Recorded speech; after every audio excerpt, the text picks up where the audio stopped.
Para os brasileiros, 19 horas é a hora de ver televisão.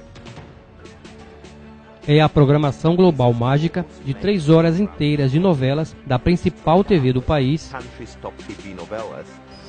com o jornal mais assistido do Brasil, o Jornal Nacional, exibido entre a teledramaturgia da emissora. Em outros lugares, noticiários de TV podem estar em crise, mas no Brasil, mais de 70% da população consomem a totalidade de suas notícias pela televisão. E é a Globo a maior rede de televisão do país.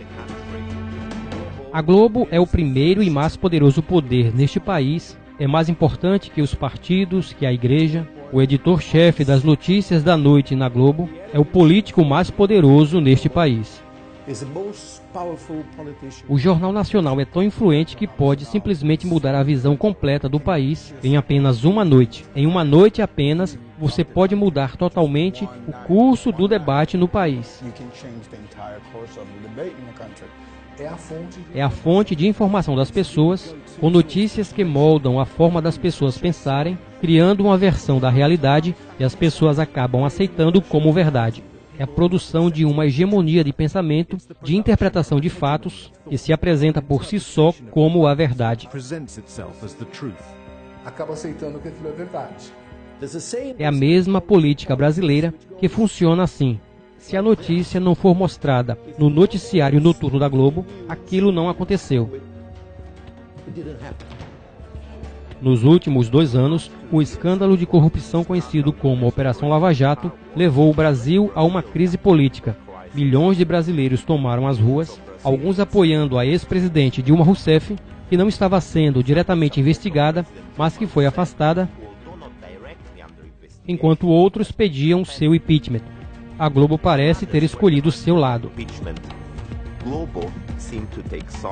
A Globo não apenas cobriu os protestos contra Dilma Rousseff, os repórteres iam até lá e os repórteres diziam: "Você ainda pode vir para cá, todo mundo está se reunindo agora por aqui." Muita gente chegando pelas estações de metrô. A Globo interrompia a sua programação normal para exibir a convocação como se fosse um piquenique, um dia de folga. Dá um tempinho na cobertura do esporte. Vamos falar das manifestações que acontecem pelo país. Como um resultado do protesto contra a corrupção contra o governo. E isso foi um fator importante para a classe média, que estava insatisfeita por estar perdendo privilégios para se mobilizar num dos maiores protestos de todos os tempos. Este grande canal de TV tem também um grande jornal e também possui muitas rádios. O jornalismo deveria ser contra o poder, contra o status quo, contra o establishment. E a Globo sempre teve essa relação promíscua com o poder desde o seu começo. Em 1964, a Globo apoiou abertamente o golpe militar e passou a se estabelecer como uma companhia de mídia dominante no Brasil. 20 anos depois, um ano antes dos militares entregarem o poder nas mãos dos cidadãos, 300 mil pessoas se reuniram em São Paulo pedindo o fim do regime militar. Dia de festa em São Paulo. No Jornal Nacional, espectadores foram informados que os manifestantes estavam celebrando o aniversário da cidade. Em 1989, o Brasil teve finalmente a sua primeira eleição presidencial direta em quase 30 anos. A Globo apoiou o candidato conservador Fernando Collor, distorcendo fortemente o último debate em seu favor. Ao transmitir o encontro dos presidenciáveis, a televisão cumpriu mais uma vez o seu papel. Então, em 2013, protestos sobre a economia e a corrupção irromperam. A Globo foi um dos alvos dos manifestantes e a rede finalmente se desculpou por ter apoiado o golpe, uma desculpa que foi entendida como tática. O reconhecimento de erros, como o apoio editorial ao golpe militar de 1964. Naquele momento crítico, a Globo estava tentando parecer mais imparcial ao dizer: "Nós não estamos apenas defendendo a ordem neoliberal, o establishment, as elites. Queremos ser mais inclusivos, então estamos revisando a nossa posição anterior." Bem, foi um gesto vazio de relações públicas na realidade. A Globo parece não gostar do escrutínio que vem por ser o maior conglomerado de mídia da América Latina e, como definiu um ex-presidente brasileiro, uma das instituições mais poderosas do país. Nós entramos em contato com a Rede Globo várias vezes, pedindo uma entrevista para esta reportagem, mas ninguém nos recebeu. Alguns dos seus jornalistas que abordamos diretamente nos disseram que seriam demitidos se falassem conosco, se identificando publicamente. A Globo é uma rede nacional, mas eles dizem que toda a política é local e de um canto ao outro do Brasil, afiliadas da Globo determinam a influência. A cobertura das afiliadas da Rede Globo é bem pior do que a cobertura do noticiário nacional e já é ruim. A questão é que essas afiliadas da Globo sempre pertenceram a políticos. 1/3 do Congresso Nacional possui cotas em emissoras de TV ou rádios em suas regiões que transmitem suas propagandas. Elas são oligarquias regionais que controlam a informação porque eles são donos das afiliadas da Rede Globo, os jornais locais, as estações de rádio.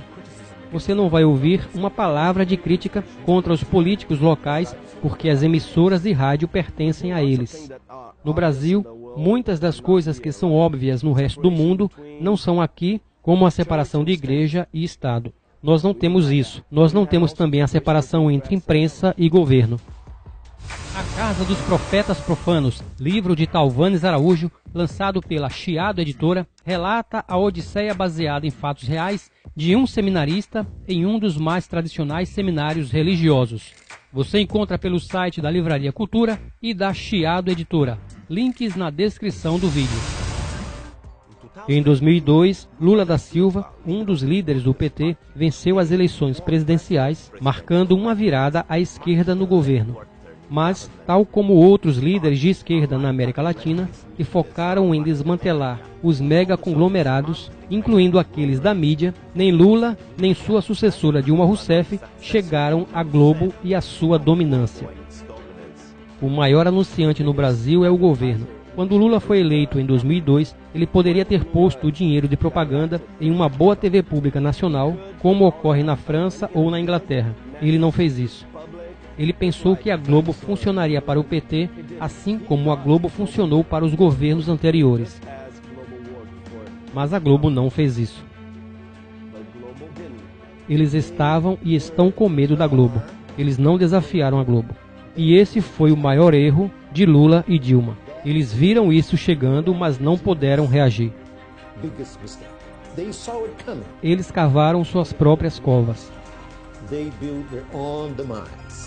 Talvez eles tenham sentido que a Globo era muito grande para ser reformada ou que eles poderiam usar o escritório do presidente para manter a Rede Globo sob controle.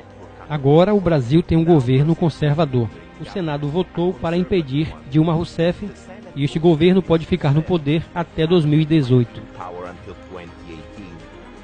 A história será contada, provavelmente sem pedido de desculpas desta vez, no Jornal Nacional, e os brasileiros, em dezenas de milhões, estarão assistindo.